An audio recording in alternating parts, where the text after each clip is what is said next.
High viewers, welcome to NTV. This is Tarak.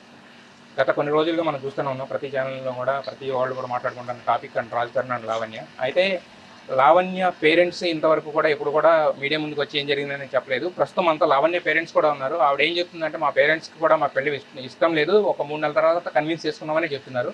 మరి ఈ case గురించి వాళ్ళు ఏమనుకుంటున్నారు, వాళ్ళు అమ్మాయికి ఎలాంటి సపోర్ట్ అందిస్తున్నారని వాళ్ళ మాటలో చేస్తున్నారు. Hello sir. అదే ఇందాక చెప్తూ లావణ్య చెప్పింది, నేను ఫస్ట్ రాజకరణ్కి సపోర్ట్ చేశాను, నాకున్న డబ్బులు, నాకు మా ఫాదర్ ఇచ్చిన డబ్బులతో పాటు ఆయన సపోర్ట్ చేశాను ఇవన్నీ అని చెప్పారు. 100%. బట్ అంటే ఒక అమ్మాయి, మన అమ్మాయి ఇలా ఒక దగ్గర దూరంగా ఉండి చూసుకుంటున్నప్పుడు ఆమె అంటే ఎవరితో మాట్లాడుతుంది, ఈ కేరింగ్ అదంతా మీకు ఎప్పుడు తెలిసింది? అసలు రాజకరణ్ అనే వ్యక్తి గురించి మీకు ఎప్పుడు తెలిసింది? ఒక 10 minutes నుంచి పరిచయం అండి. బట్ ఇంకా అంతా ఎందుకంటే వాళ్ళ వస్తూ పోతూ ఉంటాం కదా, పాప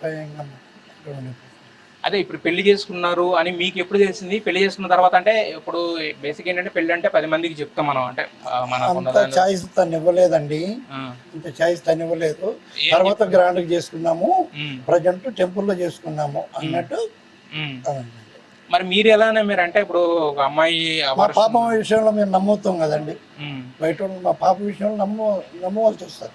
లావణ్య చెప్పిన దాన్ని బట్టి మీరు నమ్మారు? 100% అమ్మాయి జెన్యూన్ కాబట్టి నమ్ముతామండి. ఫ్రాడ్ అనేది ఉండదు కాబట్టి నమ్ముతామండి 100%. అయితే ఇప్పుడు ఆమెకు అబార్షన్ అయిపోయి ఇవన్నీ మీకు తెలుసా? ఆమెకి దెబ్బలు తగిలి తెలుసండి, ఇవన్నీ బయటికి ఎలా చెప్పుకుంటాం బ్రో, ఇవన్నీ చెప్పుకోలేము కదా, అది కొన్ని మనసులో పెట్టుకుంటాము. బట్ మా పాపకు అన్యాయం జరిగింది కాబట్టి వాళ్ళిద్దరిని కలపాలనే మేము చూస్తున్నామండి. ఇంకా అలాంటివి తప్ప ఏం కామెంట్స్ లేవు.